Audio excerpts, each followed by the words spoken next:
దండత్నం అందరి భక్తులకి స్వాగతం. ఈరోజు మన శ్రీమద్ భాగవతం కక్షంలోకి. ఈరోజు మనము శ్రీమద్ భాగవతం 4వ స్కందం 30వ అధ్యాయం 35వ శ్లోకం నుంచి తీసుకొని 51వ శ్లోకం వరకు చర్చించుకుందాము. దాంతో ఈ అధ్యాయం కూడా పూర్తవుతుంది. మంగళాచరణ చేసుకొని మొదలు పెడదాం. ఓం అజ్ఞానతిమిరాంధస్య జ్ఞానాంజనాశలాకయా చక్షురోన్మిళితం యేన తస్మై శ్రీగురవే నమః. శ్రీచైతన్యమనోభీష్టం స్థాపితం యేన భూతలే స్వయం రూపః కదా మహ్యం దదాతి స్వపదాంతికం. వందేహం శ్రీగురూన్ శ్రీయుతాపదకమలం శ్రీగురూన్ వైష్ణవాంశ్చ శ్రీరూపం సాగ్రజాతం సహగణ రఘునాథాన్వితాం తం సజీవం సాద్వైతం సావధూతం పరిజనసహితం కృష్ణచైతన్యదేవం శ్రీరాధాకృష్ణపాదాన్ సహగణలలితా శ్రీవిశాఖాన్వితాంశ్చ. నమో ఓం విష్ణుపాదాయ కృష్ణప్రేష్టాయ భూతలే శ్రీమతే భక్తివేదాంత స్వామినితే నామినే. నమస్తే సారస్వతే దేవే గౌరవాణి ప్రచారిణే నిర్విశేష శూన్యవాది పాశ్చాత్యదేశతారిణే. నమో మహావదన్యాయ కృష్ణప్రేమప్రదాయతే కృష్ణాయ కృష్ణచైతన్య నామినే గౌరత్విషే నమః. హే కృష్ణ కరుణా సింధు దీనబంధు జగత్పతే గోపేశ గోపికా కాంత రాధాకాంత నమోస్తుతే. తప్త కాంచన గౌరాంగీ రాధే బృందావనేశ్వరి వృషభానుసుతే దేవి ప్రణమామి హరిప్రియే. నీలాచల నివాసాయ నిత్యాయ పరమాత్మనే బలభద్ర సుభద్రాభ్యాం జగన్నాథాయ తే నమః. వాంఛాకల్పతరుభ్యశ్చ కృపా సింధుభ్యైవ చ పతితానాం పావనేభ్యో వైష్ణవేభ్యో నమో నమః. జయ శ్రీకృష్ణ చైతన్య ప్రభు నిత్యానంద శ్రీ అద్వైత గదాధర శ్రీవాసాది గౌరభక్తవృంద. హరే కృష్ణ కృష్ణ కృష్ణ హరే హరే హరే రామ రామ రామ హరే హరే. హరే కృష్ణ. 35వ శ్లోకం. యత్రేద్యంతే కథామృష్టాస్ తృష్ణాయా ప్రశమో యతః నిర్వైరం యత్ర భూతేషు నోద్వేగో యత్ర కశ్చన.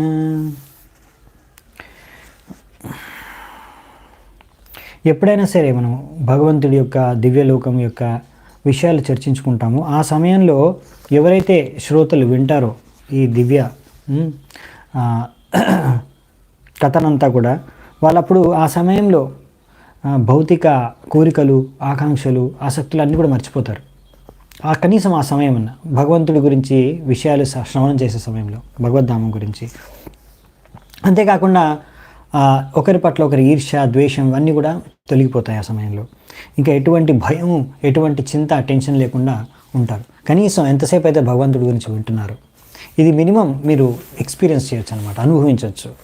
అది ఇక్కడ శ్లోకంలో చెప్తున్నారు రచయితసులు. మీ గురించి వైకుంఠం గురించి, వైకుంఠధామం. వైకుంఠ అంటేనే కుంఠ అంటే దుఃఖం టెన్షన్. వైకుంఠ అంటే ఆ ప్లేస్లో ఎక్కడైతే ఏ టెన్షన్ ఏ దుఃఖం ఏ యాంగ్జైటీ ఉండదు అది వైకుంఠ. ఈ దుఃఖాలేం అశాశ్వతం ఇది. వైకుంఠంలో దుఃఖం ఉండదు. కాబట్టి ఎప్పుడైతే మనం ఇలా సంపూర్ణంగా భగవంతుడి యొక్క విషయాల గురించి చర్చించుకుంటూ ఉంటాం ఆ సమయంలో అన్నీ మర్చిపోతాం. ఇంకేం గుర్తుకురావు. భౌతిక సమస్యలు కానీ ఆకాంక్షలు కానీ కోరికలు కానీ ద్వేషాలు ఈర్ష్యలు అన్నీ కూడా ఆ సమయంలోనే మర్చిపోతాం కనీసం. ప్రహ్లాద్ మహారాజ్ అంటారు సదా సముద్విగ్న ధియామ సద్గ్రహ. మనము ఎందుకు ఇలా ఎప్పుడు అన్ని రకాల కష్టాలు, అన్ని రకాల టెన్షన్స్తో ఎందుకు ఉంటున్నామంటే మనం ఈ యొక్క భౌతిక ప్రపంచాన్ని, ఈ యొక్క భౌతిక దేహాన్ని శాశ్వతంగా మనము స్వీకరించేసాం. నేను భౌతిక దేహాన్ని, ఈ భౌతిక ప్రపంచమే నా శాశ్వతమైన ఉండే స్థలం అని మనము ఒక ధారణలో ఉన్నాం కనుక, అందులో మునిగిపోయాం కనుక ఎన్నో రకాల టెన్షన్స్, యాంగ్జైటీస్. లేకపోతే టెన్షన్, యాంగ్జైటీ ఏం లేదు. ఎక్కడుంటారు భగవంతుడు? ఎక్కడైతే భగవంతుడి గురించి చర్చ జరుగుతుందో, ఎక్కడైతే వైకుంఠం గురించి, వైకుంఠంలో జరిగే విషయాల గురించి చర్చ జరుగుతుందో, భగవంతుడి గుణ రూప లీల మహిమల గురించి చర్చ జరుగుతుందో, ఎవరైతే చర్చిస్తున్నారో, ఎవరైతే వింటున్నారో ఆ ప్రదేశంలోనే, ఆ చర్చ జరిగే భక్త సమూహం మధ్యలోనే భగవంతుడు ఎప్పుడు నివసిస్తున్నాడు. ఆ విషయం ముందు కూడా చెప్పారు, మళ్ళీ ఇక్కడ చెప్తున్నారు. నాహం తిష్టామి వైకుంఠే యోగినాం హృదయేషు వా తత్ర తిష్టామి నారద యత్ర గాయంతి మద్భక్తః. నారదుడికి చెప్తున్నాడు స్వయంగా విష్ణువు. ఏం చెప్తున్నాడు విష్ణువు నారదుడికి? నాహం తిష్టామి వైకుంఠే, నేను వైకుంఠంలో ఉండను. యోగినాం హృదయేషు వా, యోగిలోకి హృదయంలో కూడా ఉండను. తత్ర తిష్టామి నారద, నేను ఎక్కడ ఉంటాను తెలుసా నారదా? యత్ర గాయంతి మద్భక్తాః, ఎక్కడైతే భక్తులందరూ నా గుణగానం చేస్తూ ఉంటారో నేను అక్కడ ఉంటాను. ఇది విష్ణు స్వయంగా నారదునికి చెప్తున్నాడు. సో మనము ఈ విషయం చూడవచ్చు. అందుకే శ్రవణం, కీర్తనం అనేది చాలా ముఖ్యమైనది భక్తిలో. అన్నిటికన్నా ముఖ్యమైన అంగం శ్రవణం, కీర్తనం.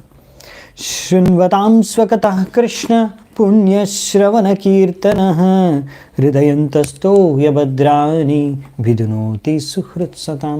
భాగవతంలో అందుకే అన్నారు, మీరు శ్రవణం, కీర్తనం చేస్తే హృదయంలో ఉన్న అభద్రాలన్నీ కూడా తొలగిపోతాయి, ఇంకా టెన్షన్లే ఉండవు. సో ఈ యొక్క సంకీర్తన మూమెంటు స్టార్ట్ చేశారు చైతన్య మహాప్రభు. ఇప్పుడు ఇక్కడ మనకి ప్రభుపాల్ గారు కూడా ఇస్కాన్ స్థాపించింది కూడా దీనికోసమే, ఈ సంకీర్తన ఆందోళనాన్ని ముందుకు తీసుకెళ్ళడానికి. ఇది ఎందుకు ఈ ఇస్కాను, ఈ సంకీర్తన మూమెంట్ ఉద్దేశం ఏంటి? ఈ కృష్ణ చైతన్యం యొక్క ఉద్దేశం ఏంటంటే మెంట్ ఫర్ క్రియేటింగ్ వైకుంఠ, అంటే అటువంటి ఆధ్యాత్మిక వాతావరణాన్ని ఇక్కడ సృష్టించడం, వైకుంఠ వాతావరణాన్ని ఇక్కడే సృష్టించడం భౌతిక ప్రపంచంలో. తద్వారా మీరు ఎటువంటి భౌతిక దుఃఖాలు అనుభవించకుండా ఉండగలుగుతారు. సో ఈ విధంగా మనము హరే కృష్ణ మహామంత్రం సంకీర్తనం చేసుకుంటూ అన్ని రకాల దుఃఖాల నుంచి కూడా ముక్తం అయిపోవచ్చు. Chant and be happy.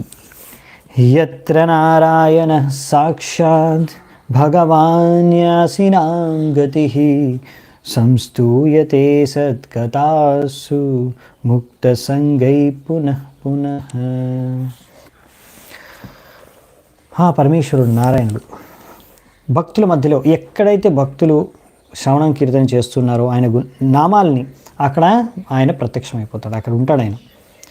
ఎందుకంటే నారాయణుడే అన్ని సన్యాసుల యొక్క సన్యాసం ఆశ్రమం యొక్క లక్ష్యం.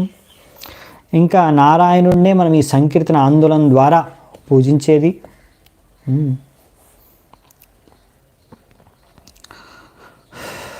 తద్వారా మనం ఈ భౌతిక కల్మశాల నుంచి ముక్తి పొందుతాము. అందుకనే భక్తులందరూ కూడా మళ్ళీ మళ్ళీ హరినామాన్ని జపిస్తూనే ఉంటారు. ఎందుకంటే ఇదే మార్గం అనమాట. హరినామం జపించడం ఒకటే మార్గము భగవత్ ధామానికి చేరుకోవడానికి కానీ, భగవంతుడిని ప్రసన్నం చేయడానికి కానీ, భగవంతుడు అక్కడ ప్రత్యక్షం అవ్వడానికి కానీ, లేకపోతే మన అన్ని రకాల భౌతిక కల్మశాలు, కష్టాలు, దుఃఖాలు అన్నీ దూరం అవ్వడానికి.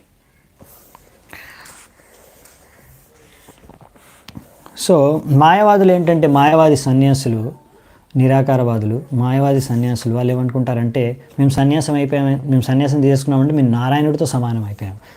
వాళ్ళ యొక్క లక్ష్యం ఏంటంటే, మేము ఆ భగవంతుడిలో విలీనం అయిపోయి భగవంతుడితో ఒక్కటైపోవడం, మేము భగవంతుడితో సమానం అయిపోవడం. ఇలా అందుకనే ఇప్పుడు సన్యాసం తీసుకున్నప్పుడు వాళ్ళు అనుకుంటారు మేము ఇంకా ఉన్నత స్థాయికి వచ్చేసాము కాబట్టి మేము భగవంతుడు. మేము ఒకరినొకరు సన్యాసులు, అక్కడ మాయావాది అలాంటి ఆశ్రమాలు ఉన్నాయి, మాయావాదుల ఆశ్రమాల్లో వాళ్ళు ఒకరినొకరు సన్యాసులు నారాయణ అని పిలుచుకుంటారు. అందుకనే వాళ్ళు ఏంటంటే ప్రతి ఒక్కరు కూడా అలా ప్రతి మనిషి కూడా నారాయణ తెలుసుకోలేదు, అంతే అతని వ్యక్తి తెలుసుకోలేదు, గ్రహించుకున్నప్పుడు అతనే నారాయణుడు. ఇదన్నమాట మూర్ఖ సిద్ధాంతం వాళ్ళది, మాయావాదం. అందుకే మాయావాదం అసత్ శాస్త్రం అన్నారు. అది శాస్త్రమే కాదనమాట, అసత్, సత్యం కాదు, అది అబద్ధం. సో ఇలా ఒక మనిషిని నారాయణుడిగా స్వీకరించడం పెద్ద అపరాధం, ఘోర అపరాధం. కానీ ఇలాంటి వాళ్ళు ఏంటంటే ఇలా అందరినీ నారాయణాన్ని ఇస్తారు, అందరూ నారాయణులే, వాళ్ళు తెలుసుకోవట్లేదు అంతే. దాన్ని మనం ప్రచారం చేయాలి, అదే వాళ్ళు చేసే ప్రచారం. అందుకనే పేదవాళ్ళు ఉంటే వాళ్ళని కూడా దరిద్ర నారాయణ అంటారు. నారాయణుడు ఎప్పుడు దరిద్రుడు అవడు, కానీ వాళ్ళు పేదవాళ్ళని దరిద్ర నారాయణ అని పిలుస్తారు. సో ఇలాంటివన్నీ కాన్సెప్ట్స్ కూడా వీళ్ళే ఇంట్రడ్యూస్ చేశారన్నమాట, మాయావాదులు. సో ఇవన్నీ శాస్త్రాల్లో ఎక్కడ లేవు, ఇవన్నీ పెద్ద పెద్ద అపరాధాలు. సో ఇలా మనము నారాయణుడిని ఒకవేళ దేవి దేవతలతో సమానంగా పోలిస్తేనే అది అపరాధం, వాళ్ళు పాషండులుగా గుర్తిస్తారు. అటువంటిది మనుషుల్ని మీరు నారాయణుడిగా చేసేస్తే, ఒక మనిషిని దేవుడిగా పూజించేస్తారు. ఇక్కడ కలియుగంలో మూర్ఖ వ్యక్తులు చాలామంది, ఎవరో కొంచెం డ్రామా మ్యాజిక్ చేస్తే చాలు అతన్ని భగవంతుడు చేస్తారు, పూజ చేసేస్తూ ఉంటారు. సో అలా మనుషుల్ని దేవుడి చేసేసి పూజించే మూర్ఖులు ఈ కలియుగంలో చాలామంది ఉన్నారు. సో అలా మనిషిని దేవుడితో సమానంగా ఎప్పుడు పూజించకూడదు.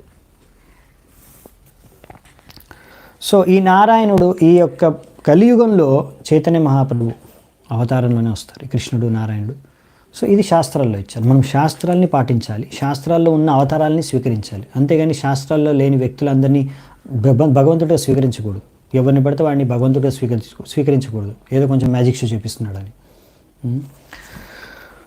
సో చైతన్య మహాప్రభు గురించి శ్రీమద్ భాగవతంలో ఇచ్చారు. ఇప్పుడు గౌర పూర్ణిమ రాబోతుంది. గౌర పూర్ణిమ అంటే ఏంటి? చైతన్య మహాప్రభుకు ఆవిర్భావ తిథి. ఆయన స్వయం శ్రీకృష్ణుడు, ఆయన ఈ కలియుగంలో అవతారం. మనందరికీ హరే కృష్ణ మహామంత్రాన్ని, ఈ సంకీర్తనాన్ని, యుగ ధర్మాన్ని ప్రచారం చేయడానికి ఒక భక్తుడి యొక్క రూపంలో, అవతారంలో ఆయన వచ్చారు. కృష్ణవర్ణం త్విషా కృష్ణం సంగోపాంగాస్త్ర పార్షదం యజ్ఞై సంకీర్తన ప్రాయైర్ యజంతి సుమేధసః. సో ఇది భాగవతంలో చెప్పారు శ్లోకం, చూసారా? ఈ కలియుగంలో కృష్ణవర్ణం త్విషా కృష్ణం, ఆయన కృష్ణుడి వర్ణం లేకున్నా కానీ, అంటే కృష్ణుడు నల్లగా ఉంటారు కదా, శ్యామ సుందరం, కానీ ఇప్పుడు చైతన్య మహాప్రభు గౌరవర్ణం అంటే బంగారు వర్ణంలో ఉంటారు. సో ఆయన కృష్ణుడి వర్ణంలో లేకున్నా కానీ ఆయనే కృష్ణుడు ఈ కలియుగంలో వచ్చేది. ఆయనే కృష్ణ నామాల్ని ఎలా జపించాలో నేర్పిస్తారు, దానికోసం ఆయన వస్తారు. కృష్ణవర్ణం ద్విషా కృష్ణం, ఆయన వచ్చినప్పుడు ఒక్కరు రారు. సంగోపాంగాస్త్ర పార్షదం, ఆయనతో పాటు ఎంతోమంది పార్షదులు కూడా వస్తారు. ఆయనతో పాటు ఆయన యొక్క అనుచరులు వస్తారు. వాళ్ళందరూ కలిసి ఏం చేస్తారు? హరే కృష్ణ మహామంత్రాన్ని సంకీర్తనం చేస్తారు. యజ్ఞై సంకీర్తన ప్రాయైర్, సంకీర్తన యజ్ఞాన్ని మొదలు పెడతారు. ఈ సంకీర్తనం యజ్ఞం అనేది అసలైన యజ్ఞం. ఈ యజ్ఞం ఒకటి పనిచేస్తుంది కలియుగంలో, ఇంకా వేరే యజ్ఞాలు ఏం పనిచేయవు. ఈ సంకీర్తన యజ్ఞమే చేయాలి ప్రతి ఒక్కరు కూడా. ఇది యుగధర్మం. సంకీర్తనైర్ యజ్ఞై సంకీర్తనే ప్రాయర్. మరి ఇందులో ఎవరు పాల్గొంటారంట? అందరు పాల్గొనరు, తెలివి ఉన్న వాళ్ళు మాత్రమే, బుద్ధిమంతులు మాత్రమే పాల్గొంటారు. యజంతి సుమేధసః, సుమేధసః మేధస్సు బాగా ఉన్నవాళ్ళు, మంచి బుద్ధి ఉన్న వాళ్ళు, తెలివైన వాళ్ళు మాత్రమే ఈ సంకీర్తన ఉద్యమంలో పాల్గొంటారు. శ్రీ చైతన్య మహాప్రభు స్టార్ట్ చేసిన ఈ సంకీర్తన ఉద్యమంలో. సో ఇస్కాన్ కూడా అందులోనే ఒక భాగం, ఈ సంకీర్తన ఆందోళనలో ఒక భాగం ఇస్కాన్. ఇదే సంకీర్తన ఉద్యమాన్ని ఇంకా ముందుకు తీసుకెళ్ళడానికే ఇస్కాన్ యొక్క ఉద్దేశం, లక్ష్యం. సో ఇది అర్థం చేసుకోవాలి. ఇస్కాన్ అంటే అదేదో సోషల్ వెల్ఫేర్ ఆర్గనైజేషను, లేకపోతే చాలామంది తప్పుగా అర్థం చేసుకుంటారు. ఏ స్పిరిచువల్ ఆర్గనైజేషన్, ఏ ఆర్గనైజేషన్ అయినా సరే వాళ్ళందరూ ఏవో సోషల్ యాక్టివిటీస్ చేయాలని, అప్పుడే అది ఆర్గనైజేషన్ అన్నట్టు. అలా కాదు. స్పిరిచువల్ ఆర్గనైజేషన్ అంటే స్పిరిచువల్ యాక్టివిటీ చేయాలి. సో ఆధ్యాత్మిక కార్యాలు చేయాలి. చాలా ఆర్గనైజేషన్ ఉన్నాయి స్పిరిచువల్ ఆర్గనైజేషన్ పేరుతో, రకరకాల సామాజిక కార్యక్రమాలు, వెల్ఫేర్ యాక్టివిటీసు, ప్రజలకి ఇంకా పేదవాళ్ళకి అవన్నీ చేస్తూ ఉంటారు చాలామంది. కానీ ఇస్కాన్ యొక్క కర్తవ్యం అది కాదు. ఇస్కాన్ యొక్క ముఖ్య కర్తవ్యం ఏంటంటే హరినామాన్ని ప్రచారం చేయడం. ఇస్కాన్ దేనికి తెలవాలి ప్రతి ఒక్కరు? ఎందుకు ఇస్కాన్ అంటే ఏంటి అంటే, ఇస్కాన్ అంటే హరినామాన్ని ప్రచారం చేసే ఆర్గనైజేషన్, హరినామ సంకీర్తనాన్ని ప్రచారం చేసే ఆర్గనైజేషన్, భగవంతుడి గురించి తెలిపే ఆర్గనైజేషన్, భగవద్గీత గురించి ప్రచారం చేసే ఆర్గనైజేషన్, భాగవతం ప్రచారం చేసే ఆర్గనైజేషన్. ఈ విధంగా గుర్తింపు ఉండాలి ఇస్కాన్కి. అది అసలైన గుర్తింపు ఇస్కాన్. దీనికోసం ప్రతి ఒక్కరు ప్రయత్నించాలి. ఎవరైతే ఇస్కాన్ సభ్యులుగా చెప్పుకుంటారో వాళ్ళందరూ కూడా ఈ పని చేయాలి. సో ఇక్కడ ఇలాంటి మాయావాదులు ఏంటంటే వాళ్ళే నారాయణుడు అయిపోవాలనుకుంటారు. సో ఇది అపరాధం అన్నమాట, ఘోర అపరాధం. సో మనము నారాయణుడు భక్తులుగా అవ్వాలంటే మనం నారాయణుడి గురించి ఎంత వింటే, ఎంత తెలుసుకుంటే, ఆయన గుణరూప మహిమల గురించి మనం అంత మంచి భక్తులం అవ్వగలం. అందుకే శ్రవణం కీర్తనం అనేది చాలా ఇంపార్టెంట్ అన్నమాట భక్తులు. ఎందుకంటే మనం అందరం కూడా ఎందుకు ఇక్కడికి వచ్చాం భౌతిక ప్రపంచంలోకి, ఎందుకు వచ్చాం? ముఖ్యమైన కారణం ఏంటంటే మనం నారాయణుడినే ద్వేషించాం, భగవంతుడిని ద్వేషించాం, విష్ణువుని ద్వేషించాం, కృష్ణుని ద్వేషించాం. మనకి ఈర్ష, భగవంతుడిని చూసే మనం ఈర్షపడ్డాం. భగవంతుడే అన్నీ నియంత్రిస్తాడా? భగవంతుడే అన్నీ భోగిస్తాడా? భగవంతుడే అంత అన్నిటికీ గొప్ప? నేను భగవంతుడిలాగా నేను కూడా నియంత్రిస్తాను, నేను కూడా భోగిస్తాను, నేను కూడా నాకు ఇది కావాలి అది కావాలని నేను భగవంతుడిలాగా నేను వివరించాలనుకుంటున్నాను అని భగవంతుడిని చూసి మనం ఈర్షపడ్డాం. అందుకే ఈ భౌతిక ప్రపంచానికి వచ్చాం. ఇక భౌతిక ప్రపంచానికి వచ్చి ఇన్ని రకాల దుఃఖాలు కష్టాలు అనుభవిస్తున్నాం. సో అందుకనే మనము చేయవలసింది ఏంటంటే, ముఖ్యంగా మనం చేయవలసింది ఏంటంటే, భగవంతుడి నుంచి మనకి భగవంతుడి పట్ల మనం ఈర్ష్యపడకుండా ఉండాలి, భగవంతుడి పట్ల మనం ద్వేషం లేకుండా ఉండాలి. అంటే ఎవరైనా అనొచ్చు, మేము భగవంతుని ద్వేషించామండి, ఈర్ష్యపడమండి. కానీ మరి ఇక్కడ ఉన్నారంటే ప్రతి ఒక్కరు అందుకే ఉన్నారు. భౌతిక ప్రపంచంలో ఉన్నారంటే బై డిఫాల్ట్ ఇంకా దాంట్లో. ఇప్పుడు జైల్లో ఉన్నారంటే క్రిమినల్ అన్నట్టు, ఏదో తప్పు చేశాడు అందుకే జైల్లో పడ్డాడు. జైల్లో ఉండి నేను అస్సలు ఏం పాపం ఎరగను, నేను అసలు అమాయకుడిని, నేను ఏం తప్పు చేయలేదు అంటే మూర్ఖత్వం. అంటే ఇంకా చాలా డేంజర్ పొజిషన్. ఇప్పటివరకు అర్థం చేసుకోలేదు నేను పెద్ద అపరాధిని. ఫస్ట్ గుర్తించాల్సింది ఏంటంటే నేను పెద్ద అపరాధిని అనే విషయాన్ని గుర్తించాలి వ్యక్తి. ఇంకా నేను అపరాధినే అని గుర్తించకపోతే ఇంకా చాలా కష్టం. ఎలా బయటపడడం అపరాధం నుంచి? నేను అపరాధమే చేయలేదని వాదిస్తే ఇంకేం చెప్తాం వాళ్ళకి? అలాగే సో మనం ఫస్ట్ అర్థం చేసుకోవాలి, మనం ఇక్కడికి వచ్చాము ఎందుకంటే భగవంతుడిని ద్వేషించాము. అందుకనే భగవంతుడి పట్ల మనకు మళ్ళీ ఒక సద్భావన, భగవంతుడికి సేవకులుగా మారాలంటే భగవంతుడి ఒక గొప్పతనాన్ని ముందు అర్థం చేసుకోవాలి. భగవంతుడి గొప్పతనాన్ని ఎలా అర్థం చేసుకుంటాం? శ్రవణం, కీర్తనం. మనం ఎంతగా వింటే భగవంతుడి గురించి అంతగా మనకు మంచిదన్నమాట, మంచి భక్తులు కావడానికి. అందుకని ముఖ్యమైనది వినడం. కానీ చాలామంది దగ్గర టైం లేదు వినడానికి, చదవడానికి, తెలుసుకోవడానికి భగవంతుడి గురించి. చాలా బిజీ అన్నమాట, చాలా చాలా బిజీ, టైం లేదు. సో టైం లేదు కానీ భగవంతుడు గొప్ప భక్తులు అని చెప్పుకుంటారు. అలాంటి భక్తులు అంత పేరుకే. అసలైన భక్తులైతే వాళ్ళ దగ్గర ఎప్పుడు భగవంతుడి గురించి వినడానికి, భగవంతుడి గురించి చర్చించుకోవడానికి, భగవంతుడిని కీర్తించడానికి ఎల్లప్పుడూ టైం ఉంటుంది. ఎందుకంటే ఫస్ట్ ప్రయారిటీ అదే వాళ్ళ జీవితంలో, మిగతాన్ని తర్వాత. సో ఆ విషయాన్ని అర్థం చేసుకోవాలన్నమాట. సో అందుకే మనము ముఖ్యంగా భక్తిలో భగవంతుడి గురించి వినడానికి, కీర్తనకి చాలా సమయం కేటాయించాలి. ఇలా ఒకవేళ ప్రతి ఒక్కరు కూడా భగవంతుడి సంకీర్తన యజ్ఞంలో పాల్గొంటే అప్పుడు అసలైన శాంతి భద్రత నెలకొంటుంది. వేరే మార్గమే లేదు. ఈ మొత్తం భౌతిక ప్రపంచంలో ఈరోజు కూడా యుద్ధం జరుగుతుంది, మళ్ళీ ఎప్పుడు జరుగుతూనే ఉంటుంది, ఎక్కడో అక్కడ జరుగుతూనే ఉంటుంది. యుద్ధాలు, గొడవలు, ఇంట్లో జరుగుతాయి గొడవలు, సమాజంలో జరుగుతాయి గొడవలు, దేశాల మధ్యలో గొడవలు జరుగుతాయి, యుద్ధాలు జరుగుతాయి. ఎందుకు? స్వార్థం కోసం. ప్రతి ఒక్కరూ భోగించాలనే స్వార్థం. నేను భోగించాలనుకుంటున్నాను, నేను నియంత్రించాలనుకుంటున్నాను. ఈ దేశం ఇంకో దేశాన్ని కంట్రోల్ చేయాలనుకుంటుంది, ఆ దేశం ఇంకో దేశాన్ని, ఒక వ్యక్తి ఇంకో వ్యక్తిని. ఇంట్లో కూడా అంతే, సమాజంలో కూడా అంతే, దేశంలో కూడా అంతే, దేశాల మధ్యలో కూడా అంతే. ప్రతి ఒక్కరిది స్వార్థం. సో ఎప్పుడైతే మనం అందరం సేవకులు కావాలనుకుంటామో, ఎప్పుడు మనం భగవంతుడిని సేవ చేయాలనుకుంటామో అప్పుడే అసలైన ఐకమత్యం, అసలైన శాంతి భద్రతలు నెలకొంటాయి. అప్పటి వరకు ఏ ఐక్యరాజ్య సమితి, ఏ యునైటెడ్ నేషన్ చేసినా దేనికి పనికిరాదు, ఏమీ చేయలేవు. ఎన్ని రకాల మీటింగులు చేసుకున్న ప్రభుపాలు రాస్తారు, ఆ మీటింగ్లు దేనికి పనికిరాని మీటింగ్స్ అన్నీ. చేయాల్సింది ఏంటంటే గవర్నమెంట్లు, ప్రతి గవర్నమెంట్ చేయాల్సింది ఏంటంటే ఇది సంకీర్తన ఉద్యమాన్ని ప్రచారం చేయడానికి డబ్బులంతా ఖర్చు పెట్టాలి, పనికిరాని విషయాలన్నిటికీ కాదు. ప్రతి ఒక్కరు కూడా దీన్ని ప్రచారం చేయడానికి ప్రోత్సహించాలి, ప్రతి గవర్నమెంట్ కూడా హరినామాన్ని. సో అప్పుడు శాంతి భద్రతలు నెలకొంటాయి. అప్పటి వరకు శాంతి భద్రతలు నెలకొనం సమాజంలో. ఈ విషయం అట్లీస్ట్ మన భక్తులన్నా కన్ఫామ్గా అర్థం చేసుకోవాలి. చాలా మటుకు భక్తులే ఈ విషయాన్ని నమ్మరు, ఇంక బయట వాళ్ళు ఏమైనా నమ్ముతారు. చాలాసార్లు ఆలోచిస్తూ ఉంటారు, ఇలా చేస్తే శాంతి భద్రత నెలకొంటుంది, అలా చేస్తే శాంతి. హరినామం ప్రతి ఒక్కరు జపం చేసి సంకీర్తనలో పాల్గొని సంకీర్తన చేస్తేనే అసలైన శాంతి భద్రత నెలకొంటుంది. తేషాం విచరతాం పద్భ్యాం తీర్థానాం పావనేచ్ఛయా భీతస్య కిం న రోచేత తావకానాం సమాగమః.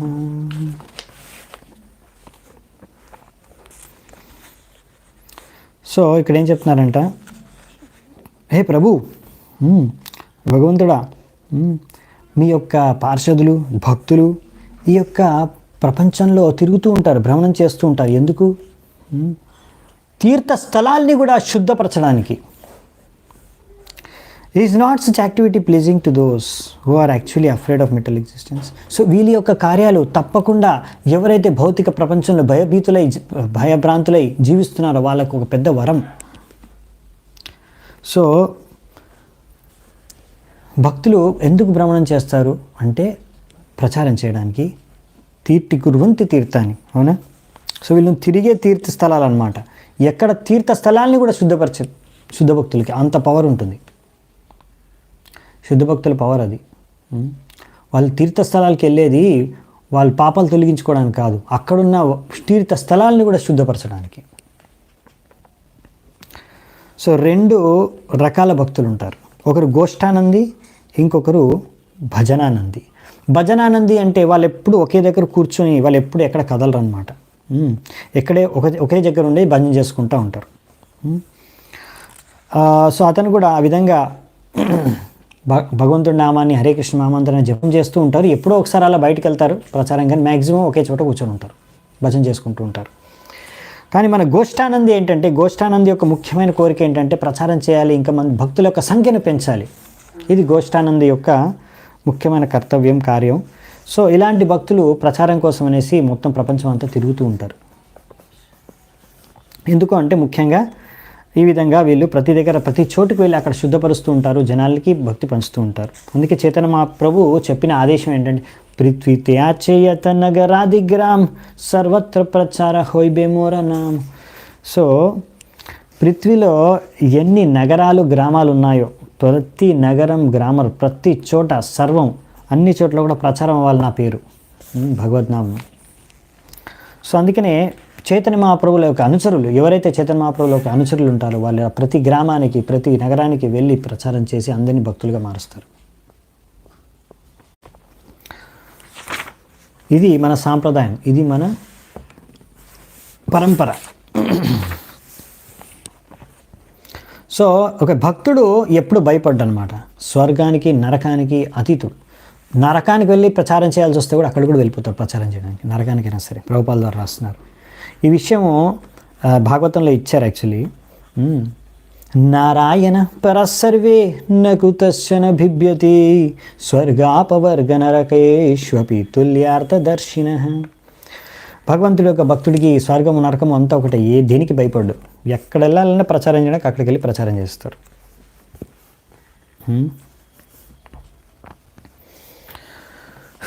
సో మరి ఎవరికి ప్రచారం చేయడం, ఎవరికి లాభం అవుతుంది? ఇక్కడ చెప్తున్నారు ప్రచేతసులు ఇలా ప్రచారం చేయడం వలన భక్తులు చాలామందికి లాభం అవుతుంది, ఎవరైతే భౌతిక ప్రపంచంలో భయభ్రాంతులకు గురై ఉన్నారు.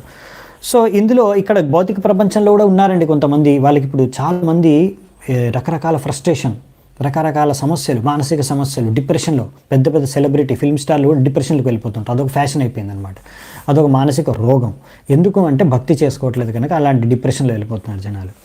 సో ఆ విషయం తెలియక కన్ఫ్యూజ్డ్ అనమాట. పెద్ద పెద్ద నేతలు, పెద్ద పెద్ద స్టార్లు, అందరు సెలబ్రిటీలు, స్పోర్ట్స్ స్టారు, ఫిలిం స్టార్ అందరూ కన్ఫ్యూజ్ అనమాట లైఫ్లో. వాళ్ళ లైఫ్లో కన్ఫ్యూజ్ కాబట్టి సూసైడ్లు చేసుకుంటారు, డివోర్స్లు ఇచ్చుకుంటారు, లేకపోతే రకరకాల సమస్యల్లో ఇరుక్కుంటూ ఉంటారు. అవునా? సో ఈ విధంగా కన్ఫ్యూజ్డ్, ఫ్రస్ట్రేట్ అయిన వీళ్ళందరికీ కూడా ఒక ఈ యొక్క భక్తి, ఈ యొక్క హరే కృష్ణ మూమెంట్, లేకపోతే ఇస్కాన్, ఈ సంకీర్తన యొక్క ఈ ప్రచారకులు ఎవరైతే ప్రచారం చేస్తున్నారో ఆ యొక్క వాళ్ళ యొక్క హెల్ప్ తీసుకోవచ్చు, ప్రయోజనం వాళ్ళ వల్ల కలుగుతుంది వాళ్ళకి. ఒకవేళ వాళ్ళు వీళ్ళ యొక్క దగ్గరకు వస్తే, ప్రచారకులు కాంటాక్ట్ వస్తే వాళ్ళ ఫ్రస్ట్రేషను, డిప్రెషను, అన్ని రకాల మానసిక సమస్యలు, రోగాలని వెళ్ళిపోతాయి. ఇంకా కొంతమంది ఎవరైతే ఇంటెలిజెంట్ పీపుల్ ఉంటారు, కొంతమంది బుద్ధిమంతులు, వాళ్ళు ఎప్పుడు భగవంతుడి నుంచి వెతుకుతున్నారు, తెలుసుకోవాలనుకుంటున్నారు, జీవితం గురించి, జీవిత ఉద్దేశం ఏంటి, జీవిత లక్ష్యం ఏంటి. సో అలాంటి వాళ్ళందరికీ కూడా భగవంతుడిని అర్థం చేసుకోవాలి అనుకునే వాళ్ళందరూ కూడా ఇలాంటి ప్రచారకుల ద్వారా వాళ్ళ భగవంతుడి గురించి తెలుసుకోవచ్చు. ఇలా 2 రకాల వ్యక్తులు, ఎవరైతే భగవంతుడి గురించి తెలుసుకోవాలి, బుద్ధిమంతులు, ఇంకా భయభ్రాంతికి, రకరకాల మానసిక సమస్యలకి, రోగాలకు గురైన వాళ్ళందరూ కూడా భగవంతుడి గురించి తెలుసుకోవడానికి ప్రచారకుల నుంచి వాళ్ళు ప్రయోజనం పొందవచ్చు. ఎందుకంటే ఈ శుద్ధ భక్తులు వీళ్ళందరూ ప్రయాణం చేస్తూ ఉంటారు ప్రపంచంలో ప్రచారం చేయడానికి. సో ఇక్కడ మనకి ప్రభుపాల ద్వారా రాస్తున్నారు, సో శుద్ధ భక్తులు ఎప్పుడైతే తీర్థస్థలాలకు వెళ్తారో వాళ్ళు తీర్థస్థలాల్ని శుద్ధపరుస్తారు. ఎందుకంటే చాలామంది పాప వ్యక్తులు, చాలామంది పాపాత్ములు వెళ్తుంటారు కదా, గంగలో స్నానం చేయడానికి, యమునలో స్నానం చేయడానికి, గోదావరిలో స్నానం చేయడానికి. ఎందుకు వెళ్తున్నారు? వాళ్ళ పాపాలన్నీ అందులో పడేద్దామని. సో అందులో డంప్ చేస్తారనమాట, నదుల్లోకి వెళ్ళి పాపాలు. సో ఇలా తీర్థస్థలాలకు వెళ్తారు. ఎందుకు? మన పాపాలన్నీ తొలగిపోతాయి. తొలగిపోవడం అంటే ఏం లేదు, పాపాలన్నీ అక్కడ వదిలేసి వచ్చేస్తారు. సో తీర్థస్థలాల్లో ఇప్పుడు ఆ తీర్థ నదుల్లో అన్నిట్లో పాపాలు అన్నీ ఉన్నప్పుడు అందుకనే జనాలు ప్రయాగ్, వృందావన్, మథుర ఇంకా ఎన్నో తీర్థస్థలాలకు వెళ్ళి అక్కడ దర్శనం చేసుకుంటారు, అక్కడ నదుల్లో స్నానం చేసి పాపాలను వదిలేస్తారు. ఈ విధంగా పాపాత్ములందరూ శుద్ధమైపోతారు. కానీ వాళ్ళ పాపాలన్నీ కూడా ఆ యొక్క తీర్థస్థలాల్లోనే ఉండిపోతాయి. మరి అప్పుడు ఇలాంటి శుద్ధ భక్తులు ఆ తీర్థస్థలాలకి వెళ్ళి అక్కడున్న పాపాలన్నీ కూడా, ఏవైతే అన్ని పాపాత్ములు అందరూ ఆ తీర్థస్థలాలు వెళ్ళి పాపాలన్నీ వదిలేశారు కదా, అప్పుడు వీళ్ళందరూ కూడా వెళ్ళి అవన్నిటిని కూడా తొలగించేస్తారు. ఈ పాపాలన్నీ ఏవైతే డిపాజిట్ అయిపోయి ఉన్నాయో నదుల్లో, తీర్థస్థలాల్లో, వాళ్ళన్నిటిని తొలగించేస్తారంట. సో తీర్థి కుర్వంతి తీర్థాని స్వంతస్తేన గదాభృత అని శాస్త్రంలో, భాగవతంలో చెప్పారు. ఎందుకంటే ఎలా అంత కెపాసిటీ ఎలా ఉంటుంది? ఒక శుద్ధ భక్తుడు తీర్థస్థలాన్నే శుద్ధపరచగలడా? ఎలాగంటే, ఎందుకంటే భక్తుడు తన యొక్క హృదయంలో ఎప్పుడు భగవంతుడిని తీసుకొనే ప్రయాణిస్తున్నాడు. భగవంతుడు ఎప్పుడు భక్తుడి యొక్క హృదయంలో నెలకొని ఉన్నాడు. సో అందుకనే ఏ స్థలానికి వెళ్తే భక్తుడు, శుద్ధ భక్తుడు, ఆ స్థలమే తీర్థస్థలంగా మారిపోతుంది. సో ఎందుకంటే తీర్థస్థలం అంటే ఎక్కడైతే భగవంతుడు ఉన్నాడు, భగవంతుడు ఎక్కడ ఉన్నాడు? భక్తుడు యొక్క హృదయంలో ఉన్నాడు. సో ఎక్కడ వెళ్తే శుద్ధ భక్తుడు, అక్కడ తీర్థస్థలం శుద్ధమైపోతుంది, ఆ స్థలం తీర్థస్థలంగా మారిపోతుంది. అందుకని శిల ప్రభుపాదుల వారి జన్మస్థానం కోల్కతా, అది నగరం అయినా కానీ ఆ జన్మస్థానం తీర్థస్థలం మన ఇస్కాన్ భక్తులందరికీ. అవునా?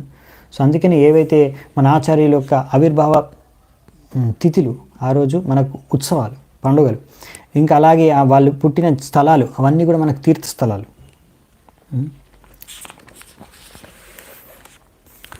సో అందుకనే మనము ఇలాంటి శుద్ధ భక్తులతో సాంగత్యం చేసుకుంటే మనకు కూడా చాలా మంచిదన్నమాట. భక్తిలో మనం బాగా ప్రగతి సాధించవచ్చు. వయం తు సాక్షాత్ భగవన్ భవస్య ప్రియస్య సఖ్యూక్షణ సంగమేన సుదుశ్చికిత్స్య భవస్య మృత్యోర్ బిషక్తమం త్వాద్య గతిం గతాస్మా. ఇక్కడ ఏం చెప్తున్నారంటే, ఓ భగవంతుడా, మేము ఒక్క క్షణం అంటే కొంచెం మీ యొక్క శుద్ధ భక్తుడైన శివుడి యొక్క సాంగత్యం మాకు లభించింది, కొంచెం సమయం. ఆయన ఎంతో మీకు ప్రియమైన మిత్రుడు, భక్తుడు. అందుకే మేము ఎంతో అదృష్టవంతులం, శివుడి యొక్క సాంగత్యం మాకు దక్కడం. ఎందుకంటే మీరు ఈ భవరోగాన్ని నయం చేసే గొప్ప డాక్టర్. అందుకనే ఇది మా గొప్ప అదృష్టం. శివుడి సాంగత్యం కారణంగా మేము మీకు శరణాగతులం అయ్యాం, మీ పాదపద్మాలకి శరణాగతం అవ్వగలిగాం. ఎందుకంటే మీరే మా ఈ భవరోగాన్ని తొలగించగలరు. సో ఇక్కడ శివుడి యొక్క సాంగత్యం, అస్సలు నిజంగా శివభక్తులు ఎవరు? నిజమైన శివభక్తులు అయితే వాళ్ళు శివుడి యొక్క ఆదేశాలు ఈ రుద్రగీతంలో ఇచ్చాడు. శివుడు ఏమని చెప్పాడు? వెళ్ళి విష్ణువుకి శరణాగతం అవ్వండి, విష్ణు భక్తులు అవ్వండి అని చెప్పారు. ఇది అసలైన శివభక్తులు అన్నమాట. అసలైన శివభక్తులు ఏం చేస్తారు? శివుడి యొక్క ఆదేశాలని స్వీకరిస్తారు. ఆదేశాలని స్వీకరించి శివుడు ఎలా భగవంతుడు విష్ణువుకి వైష్ణవానాం యథాశంభు, ఆయన మహావైష్ణవుడు, గొప్ప వైష్ణవుల్లో ఆయన సర్వశ్రేష్ఠుడైన శివుడు. ఆయన అనుచరులు కూడా వైష్ణవులుగా మారిపోతారు, భగవంతుడు విష్ణువుకి వెళ్ళి శరణాగతం అవుతారు. కానీ కొంతమంది ఉంటారు, so called devotees of lord Shiva, అంటే పేరుకే భక్తులు అనమాట. వాళ్ళకి కావాల్సింది ఏంటి, వాళ్ళకి రకరకాల కోరికలన్నీ తీర్చుకోవాలి. దానికోసం శివుడి దగ్గరికి వెళ్తారు. సో అలాంటి వాళ్ళకి శివుడు వాళ్ళ కోరికలు కూడా తీరుస్తారనమాట. అశుతోష్ అని తొందరగా ప్రసన్నుడైపోతాడు, తొందరగా వాళ్ళ కోరికలు తీర్చారు, భౌతిక కోరికలన్నీ తీరుస్తారు. కానీ వాళ్ళ అసలైన భక్తులు కాదు, వాళ్ళ కోరికలు తీర్చుకోవడానికి భగవంతుడి దగ్గరికి వెళ్తున్నాడు. భగవంతుడికి ఏం కావాలో అది మనం చేసినప్పుడు భక్తి, మనకేం కావాలో మనం చేసుకున్నప్పుడు దానికోసం భగవంతుడికి వెళ్ళిపోవడం అది అసలైన భక్తి కాదు, అది స్వార్థం. సో ఇంకా చెప్పాలంటే దానికి ఒక్కొక్కసారి నా కోరిక తీర్చేస్తే నేను ఇచ్చేస్తాను అంటే బిజినెస్ అది. అందుకే ప్రహ్లాద్ మహారాజ్ అంటారు, నేనేదో మీ దగ్గర నుంచి పొందాలనేసి నేను మీకు భక్తి చేయలేదు, అలా చేస్తే నేను ఒక బిజినెస్ మ్యాన్ అయిపోతాను, ఒక వణికుడిని అయిపోతానని చెప్తారు. సో అందుకే మనము భగవంతుడి దగ్గరికి ఎప్పుడైనా సరే ఆయన్ని ప్రసన్నం చేయడానికి వెళ్ళాలి, అంతేగాని మనము మన కోరికలు తీర్చుకోవడానికి వెళ్ళకూడదు. సో అలా శివుడు ఏంటంటే ఎవరు ఆయన దగ్గరకు వచ్చి పూజ చేసి దేని గురించి పూజ చేస్తే ఆయనకు అది ఇచ్చేస్తారు, శివుడు యొక్క స్వభావం. సో అందుకనే రావణాసుడు వెళ్ళి శివుడి నుంచి అలాంటి వరం పొందాడు. అలా భగవంతుడిని అగెయిన్స్ట్గా విరోధంగా ఆయన వివరించడం ద్వారా రావణాసుడు ఆయన మొత్తం వంశం అంతా నాశనం అయిపోయింది. ఎందుకంటే ఆయన శివుడి యొక్క వరాన్ని దుర్వినియోగం చేశాడు, విష్ణువుకి విరుద్ధంగా, రాముడికి విరుద్ధంగా ఆయన వ్యవహరించాడు. సో అందుకనే అతను నాశనం అయిపోయాడు. శివుడు కూడా విష్ణువుని ఆరాధిస్తాడు, గొప్ప భక్తుడు కృష్ణుడికి, అవునా. సో అందుకనే అసలైన శివుడి సాంగత్యం అంటే మనకు నిజంగా శివుడి యొక్క సాంగత్యం దొరికింది. అసలైన శివుడి సాంగత్యం యొక్క లాభం, ఫలితం ఏంటంటే దాని ద్వారా మనం కృష్ణ భక్తులు అవ్వడం, అవునా. సో అదే ఇక్కడ ప్రచేతసులు చెప్తున్నారు, మాకు ఎంతో గొప్ప అదృష్టవంతులం మాకు, ఎందుకంటే మాకు శివుడి యొక్క సాంగత్యం వల్ల మీ శరణాగతులు అవ్వగలిగాం మేము అని చెప్పుకుంటున్నారు. సో బృందావనంలో గోపికలు కూడా శివుడిని పూజించేవారు. ఎందుకు? అక్కడ శివుడు గోపీశ్వర్ మహాదేవ్ ఈ రూపంలో అక్కడ ఉంటారు బృందావనంలో. సో కానీ గోపికలు శివుడిని ప్రార్థించింది ఏంటి? మాకు కృష్ణుడు మా భర్తగా లభించాలని వాళ్ళు గోపికలు వెళ్ళి కృష్ణుడిని ప్రార్థించుకుంటున్నారు. సో ఈ విధంగా మనం దేవతల దగ్గరికి వెళ్ళాలా వద్దా? చాలామంది ఏంటంటే డౌట్ అనమాట, దేవతల గుడిలోకి వెళ్ళొచ్చా లేదా, శివుడి మందిరానికి వెళ్ళొచ్చా లేదా? వెళ్ళొచ్చు, మీరు అన్ని దేవతల దగ్గరికి వెళ్ళొచ్చు, కానీ ఏం ప్రార్థిస్తున్నారని మెయిన్ పాయింట్ అనమాట. మీరు ఒకవేళ మాకు కృష్ణ భక్తి కావాలి, మాకు కృష్ణ భక్తిని ప్రసాదించండి, కృష్ణుడికి భక్తులుగా అయ్యే విధంగా మనల్ని ఆశీర్వదించండి అనే విషయాన్ని మనము ప్రార్థించుకోవాలి. దేవతల దగ్గరికి వెళ్తే, శివుడి దగ్గరికి కానీ దుర్గాదేవికి కానీ ఎక్కడికి వెళ్ళినా సరే, అప్పుడు ఆ దేవతలు సంతృప్తి చెందుతారు మీ పట్ల, అసలైన ఆనందం, సంతృప్తి చెందుతారు దేవతలు. అంతేగాని వెళ్ళేసి నాకు ఇది కావాలి అది కావాలి, అప్పుడు దేవతలు మీ కోరికలు తీర్చేయచ్చు, కానీ మీ పట్ల అంతా సంతృప్తి చెందరు. అందుకే ఇలా ఎవరైతే వ్యక్తులు దేవతల దగ్గరికి వెళ్ళి భౌతిక కోరికలు తీర్చుకోవడానికి వెళ్తారో వాళ్ళని తెలివి తక్కువ వాళ్ళగా గుర్తించారనమాట భాగవతంలో. ఇంకా వాళ్ళు ఏం చెప్పారంటే, కామైస్తే హృత జ్ఞాన, కామంతో నిండి ఉన్న వాళ్ళు, వాళ్ళ యొక్క జ్ఞానం అంతా నశించిపోయిన వాళ్ళు, ప్రపద్యంతన్య దేవత, వేరే వేరే దేవతల దగ్గర వెళ్ళి శరణాగతులు అవుతారు. తం నియమమాస్తాయ ప్రకృత్యా నియత స్వయం. సో వాళ్ళు చెప్పే రకరకాల పూజలు విధి విధాలని అనుసరిస్తూ ఉంటారు. ముఖ్యమైన ఉద్దేశం ఏంటంటే మా కామాన్ని నేను పూర్తి చేసుకోవాలి, నా కోరికలన్నింటినీ పూర్తి చేసుకోవాలి, దానికి ఏం వ్రతం చేయాలి, ఏ దేవుడి దగ్గరికి వెళ్ళాలి అక్కడికి వెళ్ళిపోతారు. సో వీళ్ళందరూ ఏంటంటే సరైన భక్తులు కాదు. మెయిన్గా ఏంటంటే రకరకాల భౌతిక కోరికల ద్వారా మొత్తం నిండిపోయిన వాళ్ళు అన్నమాట. సో ఇక్కడ మనకి ఒక్కొక్కసారి కొంతమంది కోట్ చేస్తారా, అలా కాదు, శివుడు విష్ణువు అందరూ ఒకటే, ఒక సమానమే, శివుడు విష్ణువు ఒకటే, అభిన్నం అని కూడా కొంతమంది కొన్ని శాస్త్రాల నుంచి కూడా చెప్తూ ఉంటారు. కొన్ని శాస్త్రాల్లో కూడా రాసి ఉండొచ్చు. కానీ ఇక్కడ పాయింట్ ఏంటంటే శివుడు విష్ణువు వాళ్ళు ఎంత ఒకటే అంటే ఒకటే ఒపీనియన్, ఒకటే ఉద్దేశం. శివుడు ఉద్దేశం ఒకటే, విష్ణువు ఉద్దేశం ఒకటే, ఉద్దేశంలో వేరలేరు. శుద్ధ భక్తుడు భగవంతుడి యొక్క ఉద్దేశం ఎప్పుడు ఒకటే ఉంటుంది, అందులో ఒకటే భగవంతుడు భక్తుడు.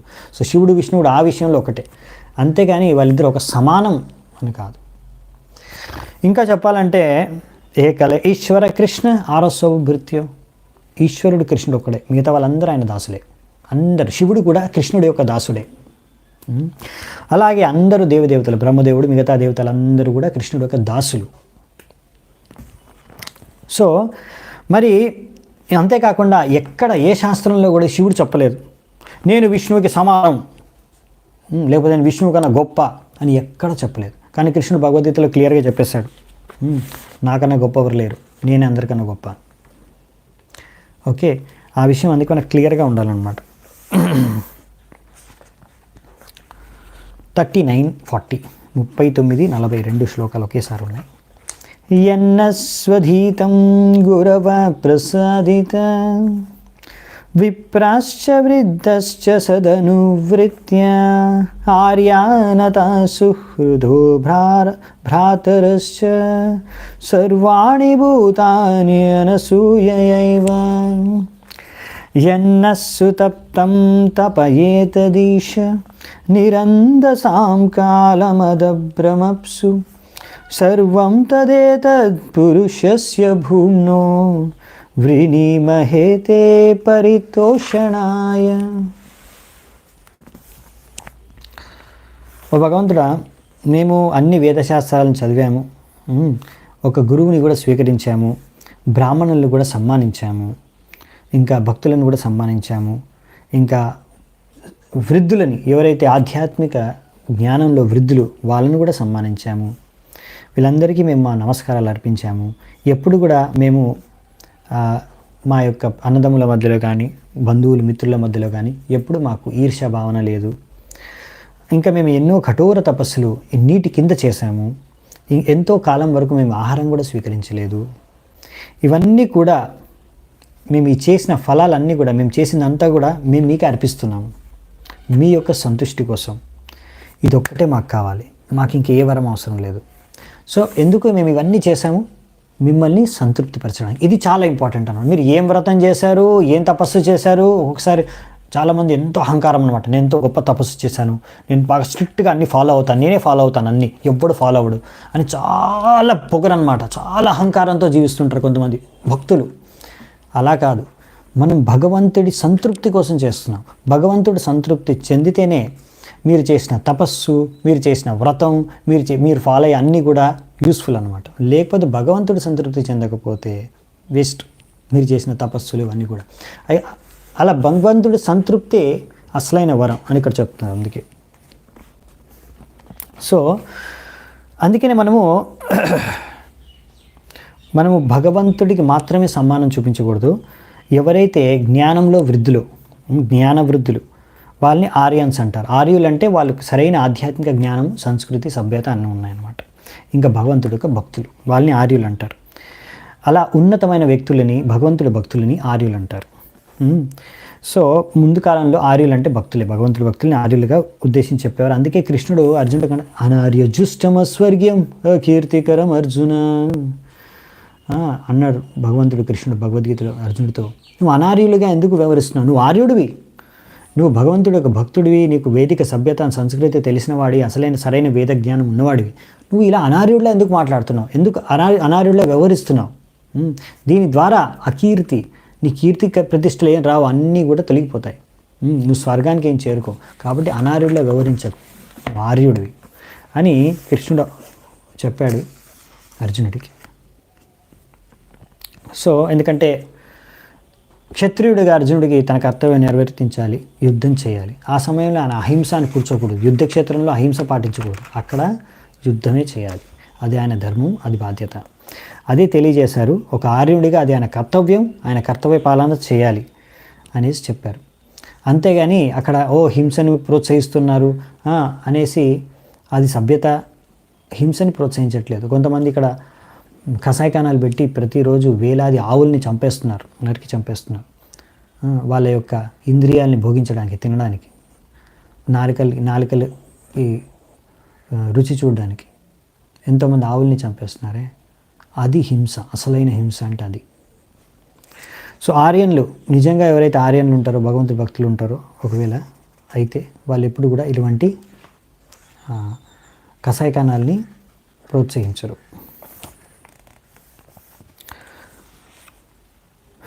ఆర్యులు ఏం తింటారు? భగవంతుడికి నైవేద్యం పెట్టి దాని ప్రసాదం స్వీకరిస్తారు. పత్రం పుష్పం ఫలం తోయం యో మే భక్త్యా ప్రయచ్చుతి తదం భక్త్యుపాహృతం అశ్నామి ప్రయతాత్మన.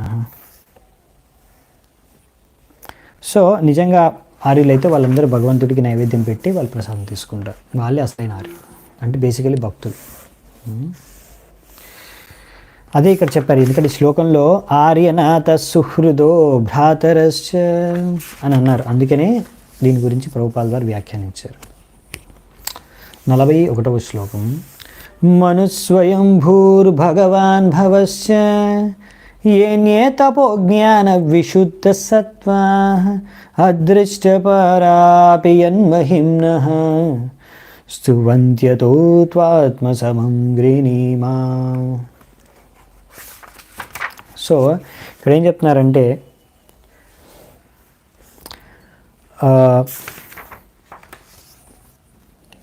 ఓ భగవంతుడా, గొప్ప గొప్ప యోగులు, గొప్ప గొప్ప ఋషులు, మునులు, వీరందరూ కూడా ఈ రకరకాల తపస్సులు, జ్ఞానం ద్వారా ఎంతో ఉన్నతి చెందిన వాళ్ళు. ఇంకా గొప్ప గొప్ప వ్యక్తులు, మనువు, బ్రహ్మదేవుడు, శివుడు, వీళ్ళందరూ కూడా ఇలాంటి గొప్ప గొప్ప వ్యక్తులు, యోగులు, ఋషులు, మునులు, దేవతలు అందరూ కూడా మిమ్మల్ని, మీ యొక్క గుణాలని, యొక్క సంపూర్ణమైన శక్తుల్ని సంపూర్ణంగా అర్థం చేసుకోలేరు. అయినా కానీ వాళ్ళందరూ కూడా మీకు ప్రార్థనలు అర్పించారు. శివుడు అర్పించాడు రుద్రగీతం, బ్రహ్మదేవుడు అర్పించాడు బ్రహ్మ సంహిత. ఇలా ఎంతోమంది దేవతలు కూడా మీకు ప్రార్థనలు అర్పించారు, ఋషులు, మునులు ప్రార్థనలు అర్పించారు. అదే విధంగా మేము వాళ్ళకన్నా చాలా తుచ్చమైన వాళ్ళం, అంత గొప్ప వాళ్ళం కాదు మేము. అయినా కానీ మా క్షమత, మా సామర్థ్యం, మాకు అర్థమైనంత విధంగా, మాకు తోచిన విధంగా మేము మీకు ప్రార్థనలు చేసుకుంటున్నాము, మా ప్రార్థనలు అర్పించుకుంటున్నాము అని ప్రచేతసులు ఇక్కడ విష్ణువుకి వాళ్ళ ప్రార్థనల్ని అర్పించుకుంటున్నారు. సో ఇక్కడ ఏంటంటే, అవును మనం శుద్ధ భక్తులం కాదు, మనకు భగవంతుడి గురించి సంపూర్ణంగా తెలీదు, అలాగనేసి మనం భగవంతుడికి ఏం ప్రార్థన చేసుకోకుండా ఉండకూడదు. మన సామర్థ్యం, మన శక్తి, మనకి ఎంత అర్థమైందో ఒక భగవంతుడి గొప్పతనాన్ని, ఆ విధంగా మనకు వీలైనంత మటుకు భగవంతుడి గుణగానం చేయాలి. మనకు ఎంత తెలిస్తే అంత భగవంతుడి గురించి గుణగానం చేయాలి, భగవంతుడికి ప్రార్థించుకోవాలి. మనకు ఎంత తెలుసో అంత భగవంతుడి గురించి దాని ప్రకారం. సో దానివల్ల అది మనకు చాలా మేలు చేస్తుంది, అది మనకు సార్థకం, మన జీవితాన్ని సార్థకం చేస్తుంది. సంపూర్ణమైన మంచి హృదయంతో మనం భగవంతుడి ప్రార్థన అర్పించుకోవాలి. సో ఈ విధంగా ఎప్పుడైనా మనం భగవంతుడికి శరణాగతులం అయిపోతాము, అప్పుడు మనం భగవంతుడి యొక్క కృప, భగవంతుడి యొక్క శుద్ధ భక్తుడి యొక్క కృప ద్వారా మనం శుద్ధమైపోతాము. ఈ విషయాన్ని సుఖదేవ గోస్వామి కూడా రాశారు భాగవతంలో. ఏన్యేచ పాప యదపాశ్రయాశ్రయ శుద్ధ్యంతి తస్మై ప్రభ విష్ణవే నమః. ఈ విధంగా భగవంతుడి యొక్క శుద్ధ భక్తుడికి ఎంత కెపాసిటీ ఉందంటే, ఒకవేళ మీరు గురువుకి శరణాగతులు అయిపోయినప్పుడు, శుద్ధ భక్తుడికి శరణాగతులు అయిపోతే, ఆ శుద్ధ భక్తుడు, గురువు మిమ్మల్ని సంపూర్ణంగా శుద్ధపరుస్తారు. ఎంత మీరు పాపాత్ములైనా సరే అది సమస్య కాదు. మీరు ఎన్ని పాపాలు చేశారనే సమస్య కాదు. ఇప్పుడు మీరు అన్ని పాపాలు వదిలేసి, అన్ని పాపకార్యాలు వదిలేసి భగవంతుడికి, గురువుకి సంపూర్ణంగా శరణాగతులు అయిపోవాలనుకుంటున్నారా? అయిపోతే మాత్రం సంపూర్ణంగా శుద్ధమైపోతారు. అంత శక్తి గురువుకి, భగవంతుడికి ఈ యొక్క భక్తి పథానికి ఉంది. ఎవరైనా శుద్ధమైపోవచ్చు, భగవద్ధామానికి తిరిగి వెళ్ళవచ్చు, ఎంత పాపాత్ములైనా సరే. నమః సమాయ శుద్ధాయ పురుషాయ పరాయ చ వాసుదేవాయ సత్వాయ తుభ్యం భగవతే నమః. ఓ భగవంతుడా, నీకు ఏ శత్రువు లేడు, ఎవరు మిత్రులు కాదు, నువ్వు అందరికీ సమానం. నమః సమాయ శుద్ధాయ, ఎప్పుడు శుద్ధంగా ఉంటావు, ఎటువంటి పాపాలు, భౌతిక కల్మశాల మిమ్మల్ని తాకను కూడా తాకవు. ఎందుకంటే మీది దివ్య రూపం, ఈ భౌతిక ప్రపంచానికి అతీతం మీ రూపం. మీరు భగవంతుడు, అందుకనే మీరు ప్రతి చోట వ్యాపించి ఉండగలరు. అందుకే మిమ్మల్ని వాసుదేవ అని పిలిచారు. ఆ వాసుదేవుడికి మీకు మా ప్రణామాలు, ప్లీజ్ స్వీకరించండి అని ప్రచేతసులు ప్రణామాలు అర్పించుకుంటున్నారు. వాస్ అంటే నివసించడం, అవునా? నివాస్, అవునా? నివాస్ అంటారు, నివసించడం. వాస్ చేయడం అంటే ఒక దగ్గర ఉండడం. సో వాస్ అంటే టు లివ్. భగవంతుడు ప్రతి దగ్గర ఉంటాడు, అందుకని వాసుదేవ. ఎక్కడ ఉంటారు ఆయన? నివసిస్తారు, ప్రతి దగ్గర నివసిస్తారు భగవంతుడు, అందుకే వాసుదేవ ఆయన పేరు. ఏకోప్య సౌరచయుతం జగదండకోటిం కోటిశ్వశేషవసుధాది విభూతి భిన్నం. సో ఆయన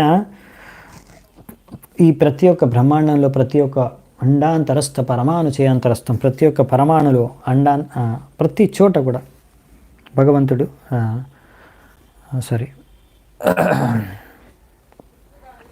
వ్యాపించి ఉన్నాడు వాసుదేవుడు. ఇంకా ఈశోపనిషత్తులో కూడా రాశారు అపాప విద్ధం. భగవంతుడు ఏ పాపము స్పర్శించలేదు. భగవంతుడు ఏం కార్యాలు చేసినా ఆయనకి ఎప్పుడు పాపం తగలదు. ఆయన ఎంతోమందిని దేవతలను రక్షించడానికి ఎంతోమంది అసురుల్ని చంపేస్తాడు. ఆయనకేం పాపం తగలదు. ఆయన ఎన్నో కార్యాలు చేస్తాడు. అవన్నీ వైదిక సిద్ధాంతాల ప్రకారం నియమాల ప్రకారం విరుద్ధంగా ఉండొచ్చు. అయినా కానీ అవి ఏవి పాపకార్యాలు కాదు. వాటి వల్ల ఆయనకి ఎప్పుడు ఏం పాపం తగలదు. సో ఆయన ఏ కార్యాలు చేసినా ఆ కార్యాల ద్వారా ఎప్పుడు ఆయన కలుషితం అవ్వడు. అపాప విద్ధం, అది స్పెషాలిటీ అనమాట. ఒక్కొక్కసారి ప్రశ్నిస్తాడు, జనాలు ప్రశ్నిస్తూ ఉంటారు, అదేంటి మేము చేస్తే పాపమా, భగవంతుడు చేస్తే పాపం కాదా, భగవంతుడు అలా చేశాడు, కృష్ణుడు అలా చేశాడు, కృష్ణుడు ఇలా చేశాడు, అదంతా సరికాదు. భగవంతుడు ఏది చేసినా సరే, ఆ విషయం అర్థం చేసుకోవాలి ఫస్ట్. మనం ఏది చేస్తే సరికాదు, కానీ భగవంతుడు ఏది చేసినా సరే, భగవంతుడు ఏది చేసినా పాపం తగలదు, ఆయనకు తగలదు. ఎందుకంటే భగవంతుడు ప్రతి ఒక్కరిని శుద్ధపరచగలడు. అసురుడిని చంపేసినా అసురుడు శుద్ధమైపోతాడు, ఆయనకు మోక్షం లభించేస్తుంది. సో ఆయనతో ఎవరు సంపర్కంలో వచ్చినా వాళ్ళందరూ కూడా శుద్ధమైపోతారు.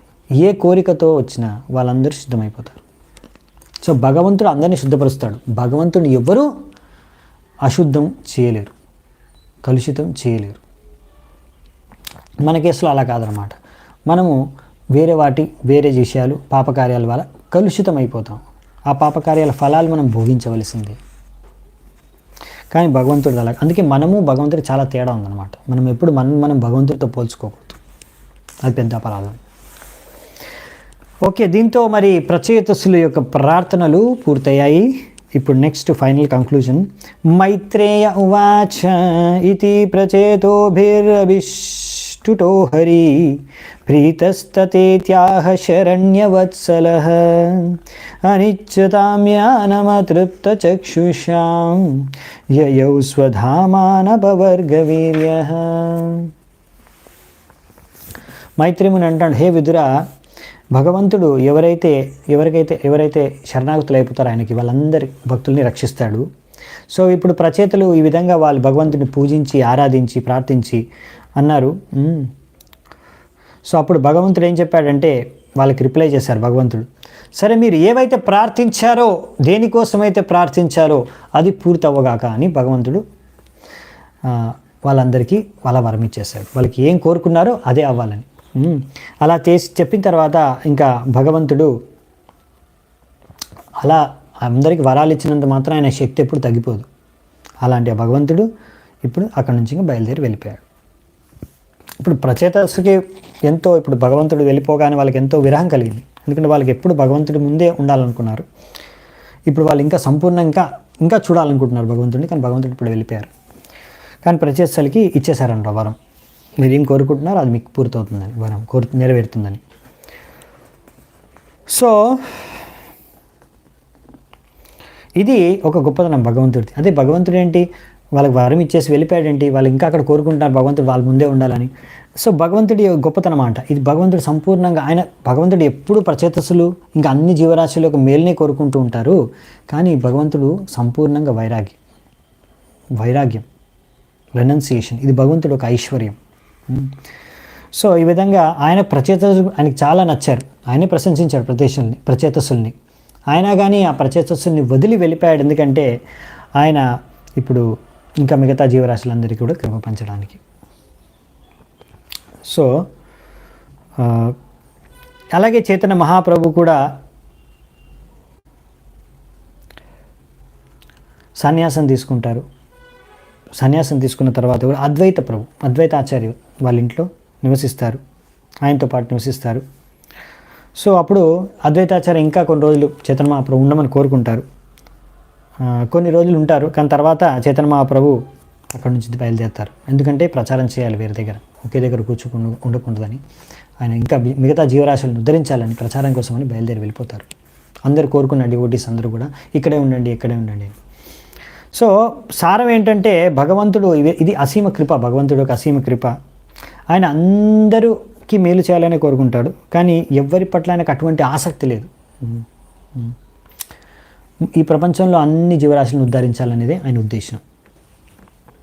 అత నిర్యాయ సలిలాత్ ప్రచేతస ఉదన్వతః వీక్ష్య కుప్యాంద్రుమైశ్చన్నాం గాం గాం రోదుమివోచ్ఛ్రితైః.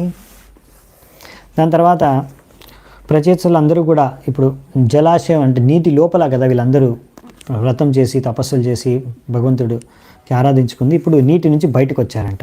వాళ్ళు బయటకు వచ్చినప్పుడు చూసారంట అక్కడ చెట్లన్నీ పెద్దగా పెరిగిపోయాయన్నమాట.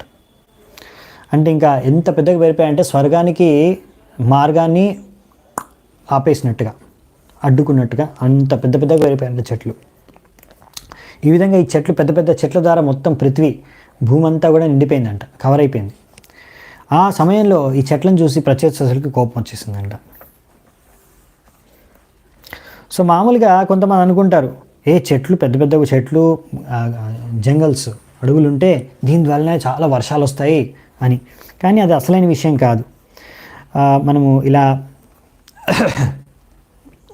ల్యాండ్ని కల్టివేట్ చేసుకోవాలి. ల్యాండ్ని కల్టివేట్ చేసుకోవడం కోసం ఈ జంగల్స్ అంటే అడవుల్ని కొంచెం క్లియర్ చేసి కూడా మనం ఆ ల్యాండ్ని కూడా మంచిగా కల్టివేట్ చేసుకొని అక్కడ పంటలు పండించుకోవాలి. తద్వారా యూజ్ చేసుకోవాలి, ఆవుల్ని పెట్టుకోవాలి. తద్వారా మనకు అన్ని సమస్యలు దూరం అయిపోతాయి. ఈ ద్వారా మనకు కావాల్సిన సమస్యలన్నీ దూరం అయిపోతాయి. అంతేగాని జస్ట్ అవంటికటే అవే చెట్లు పెరిగిపోయి సమస్యలు తీరిపోవు మీకు. ఇంకా మరి వర్షాలు ఎలా వస్తాయండి అంటే వర్షాలు యజ్ఞం చేస్తే వస్తాయి. అదే మనకు భగవద్గీతలో నేర్పించింది.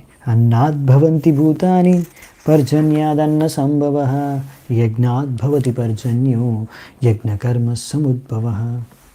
అవునా, యజ్ఞాల ద్వారానే వానలు వస్తాయి. ఓకే, సో అందుకే మనము పంటలు పండించుకోవాలి, ఆవుల్ని సంరక్షించాలి, యజ్ఞాలు చేయాలి. అంటే యజ్ఞం అంటే ఇక్కడ సంకీర్తన యజ్ఞం. సంకీర్తన యజ్ఞం చేస్తే అన్నీ సరిపోతాయి. మీకు అంత సమృద్ధి కలుగుతుంది, ఇంకా అంత శాంతి భద్రత కూడా నెలకొంటుంది. 45వ శ్లోకం. సో ఇంకొక 3-4 శ్లోకాస్ ఉన్నాయి, 51 వరకు చూద్దామన్నా, చిన్నవి. తతోగ్ని మారుతౌ రాజన్ అముంచన్ముఖతోరుషా మహిం నిర్వీరుడం కర్తుం సంవర్తక ఇవాత్యయే. ఇప్పుడు చెప్తారు ఇక్కడ, ఓ రాజా, అలా ప్రళయం సమయంలో శివుడు నోట్లోంచి మంట వస్తుంది ఆయన కోపాగ్నితో. సో ఆ విధంగా ఇప్పుడు కూడా ప్రచేతసులు కూడా ఇంకా ఈ యొక్క చెట్లన్నిటిని కూడా కాల్చేయాలనే ఉద్దేశంతో వారి నోటి నుంచి కూడా ఇప్పుడు మంట వచ్చిందంట. ఇక్కడ విదురుడిని హే రాజన్ అని ఉద్దేశించి చెప్తున్నారు, ఓ రాజా అని. ఇప్పుడు రాజా అంటే ఒక అర్థం ఏంటంటే, అసలు మన సన్యాసుల్ని లేకపోతే మన ఆచార్యుల్ని కూడా మనం స్వామి, గోస్వామి అని పిలుస్తాం. గోస్వామి అంటే, స్వామి అంటే మాస్టర్. ఎవరైతే వాళ్ళ ఇంద్రియాలు మనస్సుని నిగ్రహించుకోగలిగారో వాళ్ళని స్వామి, గోస్వామి, మహారాజా అంటారు. సో రాజా అని దానికి ఇంకో అర్థం ఇది అన్నమాట. సో అలాగే ఇక్కడ విదురుడు కూడా తన భక్తి ద్వారా ఆయన కూడా రాజా అన్నమాట, ఇంద్రియాలను నిగ్రహించుకోగలరు. ఇలా ఉన్నతమైన భక్తులు వాళ్ళ యొక్క ఇంద్రియాలని నిగ్రహించుకోగలరు. అందుకే అప్పుడప్పుడు భక్తుల్ని కూడా రాజా, మహారాజా అని కూడా అంటాం. సో ఎవరైతే ఇలా ధీరులు ఉంటారో వాళ్ళు ఎప్పుడు కూడా ఇలా క్రోధానికి లొంగిపోరు. ఎందుకంటే వాళ్ళు ఎప్పుడు భక్తి మార్గంలో స్థితమై ఉంటారు కనుక. భస్మసాత్ క్రియమానాం స్తాంద్రుమాన్ వీక్ష్య పితామహ ఆగతశమయామాస పుత్రాన్ బర్హిష్మతో నయైః. ఈ విధంగా చెట్లన్నిటినీ మొత్తం సంపూర్ణ పృథ్వీపైన చూసిన తర్వాత ఇవన్నిటినీ భస్మం చేసేసారు, చెట్లన్నిటినీ వంటలతో. అప్పుడు బ్రహ్మదేవుడు వెంటనే ఈ భరిష్మన్ రాజు యొక్క పుత్రులు అంటే ప్రచేతసుల దగ్గరికి వచ్చేసి కొంచెం కొంచెం యుక్తితో కొన్ని వాక్యాలు చేశారు, లాజికల్గా కొన్ని మాట్లాడారు. ఎందుకంటే ఇలా అంత చెట్లన్నింటినీ కాల్చేయడం అనేది కూడా సరికాదు. ఎందుకంటే బ్రహ్మదేవుడు మొత్తం ఇన్ఛార్జ్ కాబట్టి యూనివర్స్కి, ఇలా ఎక్కడైనా హఠాత్తుగా ఏమైనా జరిగిపోతే ఆయన వచ్చేసి సిచ్యువేషన్ సెట్ చేస్తారనమాట. సో అందుకే ఇప్పుడు మళ్ళీ ఇక్కడ కంట్రోల్ చేసుకోవడానికి సిచ్యువేషన్ కొంచెం అవుట్ ఆఫ్ కంట్రోల్ వెళ్ళిపోతుంది అనేసి వెంటనే బ్రహ్మదేవుడు అక్కడికి వచ్చేసాడనమాట. ఎప్పుడైతే హిరణ్యకశిపు కూడా ఎంతో కఠోర తపస్సులు చేయడం ద్వారా అప్పుడు మొత్తం ముల్లోకాల్లో మంట అంతా వేడంతా వెళ్ళిపోయిందనమాట. అందరికీ కష్టం కలిగింది. అప్పుడు వెంటనే బ్రహ్మదేవుడు వచ్చి ఆయనకు వరం ఇచ్చి ఆయనని శాంతపరిచేశాడు. సో అలాగే ఇప్పుడు ఏంటంటే ఇలా ఎవరైతే మొత్తం ఇన్ఛార్జ్ ఉంటారో ఎస్టాబ్లిష్మెంట్కి కానీ ఇన్స్టిట్యూషన్కి కానీ ఇలా ఇప్పుడు బ్రహ్మదేవుడు లాగా ఎప్పుడైనా ఎక్కడైనా సిచ్యువేషన్ అవుట్ ఆఫ్ కంట్రోల్లో వెళ్తే ఇది వాళ్ళ బాధ్యత అక్కడికి వచ్చి వెంటనే మళ్ళీ సిచ్యువేషన్ని కంట్రోల్లో తీసుకురావడం, తద్వారా శాంతి భద్రతల్ని నెలకొల్పడం. అలాగే అదే ఉద్దేశంతో ఇప్పుడు ఇక్కడ బ్రహ్మదేవుడు కూడా వచ్చాడనమాట. తత్రావశిష్టయే వృక్ష భీతా దుహితరం తదా ఉజ్జరుస్తే ప్రచేతేభ్యో ఉపదిష్టా స్వయంభువా. ఇంకా కొన్ని చెట్లు మిగిలి ఉన్నాయి, అవి చాలా భయపడుతున్నాయి ఇప్పుడు ప్రచేతస్సులకి. అలా భయపడుతూ బ్రహ్మదేవుడి ఆజ్ఞ ప్రకారం వాళ్ళ యొక్క కూతుర్ని మరీష వాళ్ళ కూతుర్ని అప్పచెప్పేశాయి ప్రచేతస్సులకి. తే చ బ్రహ్మణ ఆదేశాన్ మరీషాముపయేమిరే యస్యాం మహద్ అవజ్ఞానాత్ అజన్యజన యోనిజః. సో ఇలా బ్రహ్మదేవుడి యొక్క ఆజ్ఞను పాటిస్తూ ప్రచేతసులందరూ కూడా ఈ మరీషను వారి యొక్క భార్యగా స్వీకరించారు. ఈ యొక్క మరీష గర్భం నుంచి ఈ దక్ష ప్రజాపతి ఎవరైతే బ్రహ్మదేవుడి యొక్క పుత్రుడు ముందు ఉండేనో, మీరు ముందు చదివారు కదా ఒకసారి, మనం చదువుకున్నాం కదా, ఈ దక్ష ప్రజాపతి అప్పుడు చచ్చిపోయాడు. దాని తర్వాత మళ్ళీ ఇప్పుడు ఈ యొక్క మరీష గర్భం నుంచి జన్మించాడు. సో ఇలా దక్ష ప్రజాపతి మళ్ళీ మరీష గర్భం నుంచి ఎందుకు జన్మించవలసి వచ్చింది రెండవసారి అంటే, ఎందుకంటే ఆయన శివుడిని అవమానించాడు, ఇంకా ఆయన యొక్క ఆదేశాలని ఉల్లంఘించాడు. ఈ రెండు కారణాల వలన ఆయనకి 2 సార్లు శరీరాన్ని ధరించి 2 సార్లు శరీరాన్ని త్యాగం చేయాల్సి వచ్చింది దక్షుడికి, బ్రహ్మదేవుడు పుత్రుడైనా కానీ.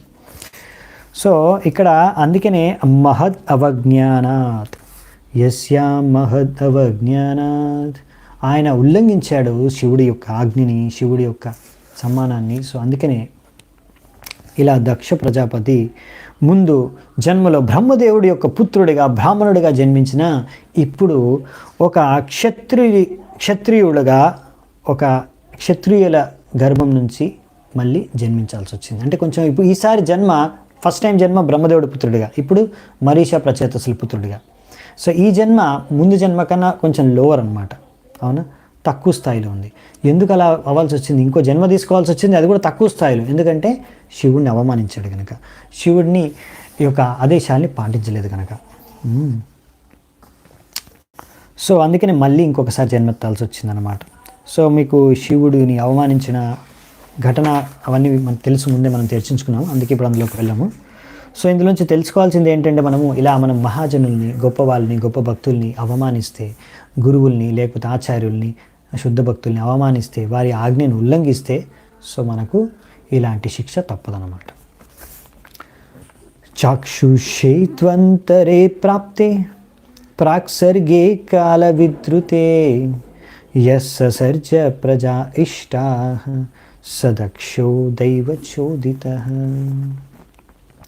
సో ఆయన ముందు పూర్వపు శరీరం అంతా నాశనం అయిపోయింది, కానీ ఇప్పుడు అదే దక్షుడు భగవంతుడి యొక్క ప్రేరణతో మళ్ళీ ఈ చక్షుష మన్వంతర్లో ఆయన మళ్ళీ ఎన్నో రకాల జీవరాశుల్ని ఆయన ప్రజాపతి కదా సృష్టించాడు. సో చక్షుష మన్వంతర అంటే ఇది 6వది అనమాట, 6th వన్. సో మన్వంతరాలో మనకు తెలుసు బ్రహ్మదేవుడి యొక్క దినంలో 14 మన్వంతరాలు ఉంటాయి, 14 మనువులు ఉంటారు. సో మొదటి మనువు వచ్చేసి స్వయంభూ మను, దాని తర్వాత స్వరోచిష, ఉత్తమ, తామస, రైవత, తర్వాత చక్షుష, ఇంకా ఉన్నాయి వైవస్వత. ఇప్పుడు నడిచేది వైవస్వత. అంటే దీనికన్నా ముందు మనువులో ఇదంతా స్టోరీ జరిగిందన్నట్టు. ఇప్పుడు మనం చర్చించుకునే స్టోరీ దీనికన్నా ముందు మనువు కాలంలో జరిగింది, ఈ మనువు కాలంలో కాదు. సో చక్షుష మనువు తర్వాత వైవస్వత మనువు, ఇప్పుడు మనకు రన్నింగ్ కరెంటు పాలించే మనువు వైవస్వత మనువు. సో ఇంకా అలా చాలా మనువులు ఉన్నారు. సో వీళ్ళందరూ కూడా, ఇంతమంది మనువులందరూ కూడా భగవంతుడు ఒక శ్వాసలో ఇలాంటి ఎంతోమంది వేల లక్షల మనువులు పుడతారు, చచ్చిపోతారు మహావిష్ణువు ఒక్క శ్వాసలో. యస్యైక నిశ్వసిత కాలమతావలంబ్య జీవంతి లోమ విలజ జగదండనాథ విష్ణుర్మహాచైహ యస్య కళా విశేషో గోవిందమాది పురుషం తమహం భజామి. ఈ విషయాన్ని బ్రహ్మ సమితిలో బ్రహ్మదేవుడు చెప్పాడు. అవునా, జగదండనాథ్. సో ఇలాంటి ఎంతోమంది బ్రహ్మలు కూడా భగవంతుడి యొక్క విష్ణువు యొక్క ఒక శ్వాసలో పుడతారు, చనిపోతారు. ఇప్పుడు మళ్ళీ కూడా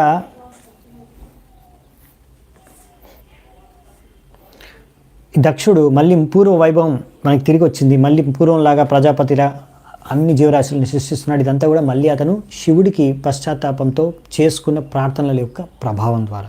ఎందుకంటే ఆయన మళ్ళీ శివుడికి ప్రార్థించుకున్నాడు కనుక శివుడి యొక్క కృప ద్వారా ఇప్పుడు మళ్ళీ అతను ఈ యొక్క ప్రజల్ని సృష్టించగలుగుతున్నాడు. సో దీనికోసం మన విశ్వనాథ చక్రవర్తి ఠాకూర్ మన ఆచార్యులు చెప్తున్నారు, దక్ష ప్రజాపతి ఇలా ఇప్పుడు 6వ మన్వంతరంలో పుట్టాడు కదా, అంటే 5వ మన్వంతరం వరకు కఠోరమైన తపస్సులు చేశారంట. స్వయంభూముని కాలంలో ఆయన చచ్చిపోతే మళ్ళీ 6th మన్వంతరంలో పుట్టాడు కదా, అంటే 5 మన్వంతరం వరకు ఆయన కఠోరమైన తపస్సులు చేశారంట. అప్పుడు మళ్ళీ ఆయనకి ఈ జన్మ దక్కిందంట. ఇదంతా కూడా శివుడి యొక్క కృప ద్వారా. సో ఫైనల్గా లాస్ట్ 2 శ్లోకాలు. యో జాయమాన సర్వేషాం తేజస్వినాం రుచ స్వయోపాదత్తదక్ష్యాచ్చ కర్మణాం దక్షమబ్రువన్ తం ప్రజా సర్గరక్షాయాం అనాదిర్ అభిషిచ్య చ యుయుజేన్యాంశ్చ సవై సర్వ ప్రజాపతీన్. ఈ విధంగా దక్ష ప్రజాపతి పుట్టిన తర్వాత ఆయన యొక్క శరీరం యొక్క కాంతి, సౌందర్యం, ఐశ్వర్యం అన్ని వైపులా వ్యాపించిపోయిందంట. ఎందుకంటే ఆయన, అంతేకాకుండా ఆయన పేరు దక్ష ఎందుకంటే అన్ని రకాల భౌతిక కార్యాలు, కర్మకాండీయ కార్యక్రమాలు చేయడంలో ఆయన దక్షుడు అన్నమాట, చాలా ఎక్స్పర్ట్. సో బ్రహ్మదేవుడు అందుకనే ఈ దక్ష ప్రజాపతిని ఇలా ప్రజా సంతతిని పెంచటానికి ఆయనకు ఆ బాధ్యతను అప్పచెప్పి ఆయన ప్రజాపతిగా చేశారన్నమాట. అలా కాలానుసారంగా దక్ష ప్రజాపతి యొక్క కార్యక్రమంలో పాల్గొంటూ ఎన్నో రకాల సంతతిని, ప్రజలను, జీవరాశుల్ని పెంపొందించి వాటి సంతతిని పెంచారంట. సో తద్వారా దక్షుడు ఆయన కార్యాన్ని నిర్వర్తించాడు. దీంతో ఈ యొక్క అధ్యాయం ముగుస్తుంది. ఇంకా ఇంకొక అధ్యాయం ఉంది, 31వ అధ్యాయం. అది నారదముని ఇంకా ప్రచేతసులకు కొన్ని ఆదేశాలు, నిర్దేశాలు ఇస్తారు. అది ఏంటనేది మనం వచ్చే అధ్యాయంలో, వచ్చే క్లాస్ నుంచి చర్చించుకుందామంట. ఈ అధ్యాయం, వచ్చే అధ్యాయం 31వ అధ్యాయంతో యాక్చువల్లీ ఈ స్కందము 4వ స్కందం పూర్తవుతుంది. సో ఈ అధ్యాయం మనము 2 క్లాసుల్లో చర్చించుకుంటాము. సో తద్వారా 4వ స్కందం కూడా పూర్తవుతుంది మీ అందరి కృపతో. సో అందరికీ ధన్యవాదాలు, చాలా ధన్యవాదాలు. సో ఈరోజు నేను ఇక్కడే విషయాన్ని ముగిస్తున్నాను. Thank you very much. Hare Krishna. శిల ప్రభుపాద్ की जय. ग्रंथराज श्रीमद् भागवतम की जय. समवेत गौर भक्त वृंद की जय. निताय गौर सीतनाथ प्रेमानंदे. हरि हरि बोल.